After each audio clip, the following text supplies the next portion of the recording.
Thank you very much. Good evening, everybody. How nice it is to be in Brighton. Oh, this is where we come from South East London to relax. And it does make you relax, come to Brighton, doesn't it? Because you get on the train in South East London, you're all stressed out, and you get to Brighton, you get off the train, and you look down the hill, and all the stresses and strains start to leave you. Quite a lot of the ambition as well. You're barely in Brighton 2 hours and you're starting to think, I'm going to go part-time. Very nice to be here. I actually come from the East End of London. Like most East End kids, I messed up my education because they left the gate open.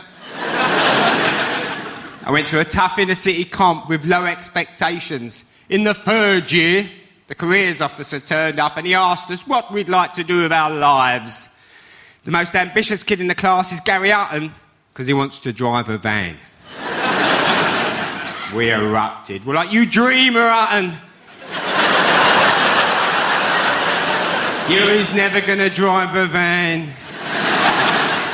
You have to write to Jimmy Savile for that stuff, man. No kid from this school has ever gone on to drive a van. Come on out, and you know why this school is here. This school is here to produce the people who carry the stuff to the van. Seemed like a long time ago, my school memories. In my 40s now, getting tired, don't go out much anymore. I've reached the point, if I queue up to get into a nightclub, and the bouncer says you can't come in, I just look at him and say, oh, thanks, mate. My feet are absolutely killing me, they are. And I've got a very good book on the go at the moment, I have. It's excellent. Chesil Beach. Because I've got some young friends and they talk me into it. They say, come out the weekend, Mick. Come out, man. Come on. It's mental, man. And I end up going out with them. End up in a queue to get into a nightclub. A queue. They love the queue. Queue is a sign the club is happening, man. Look at the queue. I'm in the queue thinking, we're never going to get a seat in there. I bet it's noisy in there. DJs don't like it if you go up. Do you do requests? Yeah, can you just turn it down a bit for me? Trying to talk to my mate about his divorce settlement over here. Can't actually remember the last time we ended up out. You know what I mean by this, don't you? The fact that in the UK we drink so much, we have different levels of being out, different types.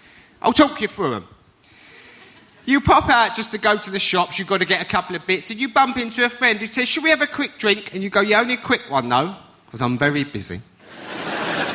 3 hours later, you're still in the pub. And then what happens is the evening people come in. These people are going out properly. These people are going what we like to call out. Now, the out people come up to you, don't they? And they go, you going to come out with us? And you go, I can't come out. I didn't even come out. I only popped out. The out people don't want to hear this. They look at you, they go, look, you popped out. You've ended up out. You may as well come out.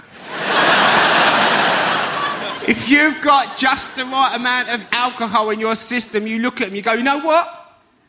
I'm coming out. 5 hours later, you're in some horrendous nightclub. Sinatra's or Cinderella's, some hellhole. You're drunk now, and you feel you've got a crazy story for everybody. And you walk up to people. You go, do you know what? I didn't even come out. I only popped out. Now look at me. I'm out.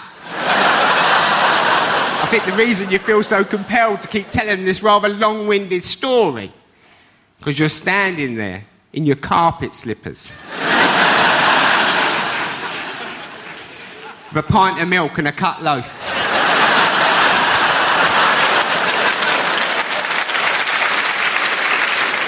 Now, we have dinner parties now. We invite our friends around for the evening, have dinner parties. But sometimes we treat ourselves to a restaurant. My wife's middle class. She loves a restaurant. She likes the ambiance. She will say to me within 5 minutes in a restaurant, "Isn't it a lovely ambiance?" I said, "I don't know what you're talking about. I've just copped for the price of the piece." She says, "No, it's a lovely ambiance." I've worked out what an ambiance is. It's a night out without poor people, isn't it? Basically, you're saying, could we put the prices up just high enough to keep the poor people away? I want someone banging a couple of spoons together, singing Mild Man's a Dustman at sunset, causing an atmosphere. It's the ambiance we're looking for. So, we're in this rather fancy French restaurant. Something is ruining the ambiance for my liking. There's no tomato sauce on the table. Setting up the very awkward situation where I've now got to ask for tomato sauce. My wife's looking at me. She said, "Please don't ask for tomato sauce." I said, "I've got to have tomato sauce. I've just ordered the risotto." "You can't eat risotto without red sauce. It's too dry. All the juice has been taken out of it. It's a health and safety issue." So I said to the waitress, rather stroppy-looking waitress, I said, "Excuse me, do you have any ketchup in the building?" She's looked at me like I'm some horrendous pleb.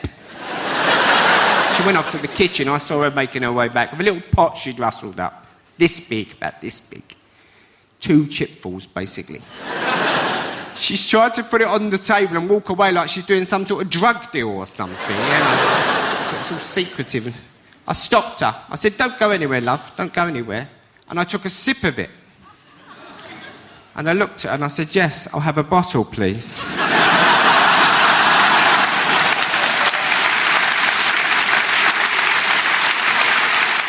People of Brighton, you've been absolutely lovely. Enjoy the rest of the show. Thank you very much for listening to me. Thank you very much.